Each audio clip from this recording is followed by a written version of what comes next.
तुमने जो संकल्प लिए हैं ना, तुम उसे बस जल्दी से पूरे करने में लग जाओ। तुम्हें और कुछ नहीं करना है, बाकी सब मैं देख लूँगा। जब तुम कोई भी संकल्प करते हो ना, उदाहरण के लिए किसी मंत्र के 1.25 लाख जाप का, या फिर सच्चरित्र के सप्ताह पारायण का, या फिर हनुमान चालीसा के 108 पाठ का, या देवी के सप्तशती के पाठ का, कोई भी संकल्प उठाते हो, कैसा भी संकल्प हो, कितना भी छोटा हो कितना भी बड़ा क्यों ना हो, उसे पूरे होते वक्त तुम्हारी परीक्षा होती ही होती है। और कहीं ना कहीं वो परीक्षाएं उसी से जुड़ी हुई होंगी। तुम्हें ये सब पर गौर करना है। गौर करो, देखो क्या कैसे हो रहा है, और उसके बाद उन चीज़ों को बस परेशान मत हो उन चीज़ों से। उस परीक्षा को पार कर जाओ अपनी तरफ से जितनी जल्दी हो सके। तुम्हें मैंने सपने में शुभ संकेत दिए हैं, और वो संकेत जो मैंने तुम्हें दिए हैं वो यही बताता है कि तुम्हारी इच्छाएं पूरी होंगी। तुम अपना प्रयास जारी रखो।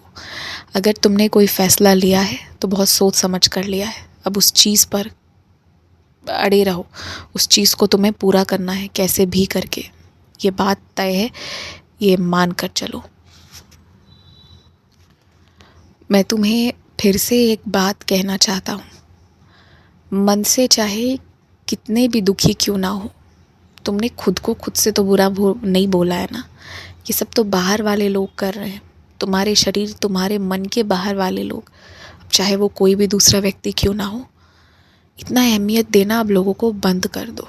जो तुम्हारा काम है तुम वो करो, जिसके लिए जो करना है वो करो, लेकिन किसी की बात को लेकर मत बैठो, नहीं तो ये सब तुम्हारा समय खराब कर देगा। इसलिए किसी की बात को लेकर मत बैठो।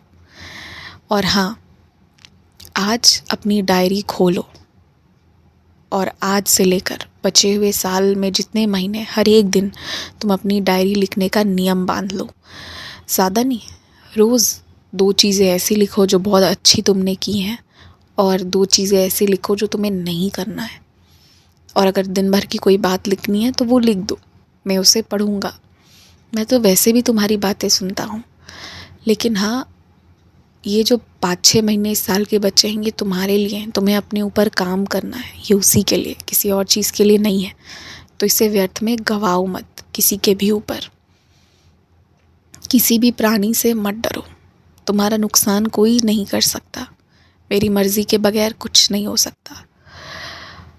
एक बात और मैं तुमसे कहता हूँ, तुम्हारा जो ये मन में डर है ना, घर से बाहर जाने का डर, इस डर को भी तुम्हें इस महीने दूर भगाना है।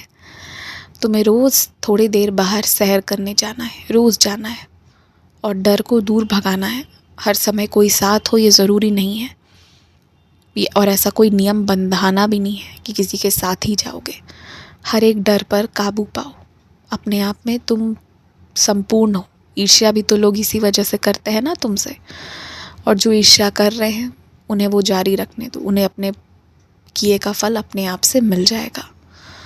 खूब मन लगाकर अपने काम करो, और रात को चैन से विश्राम करो। आयुष्मान भव।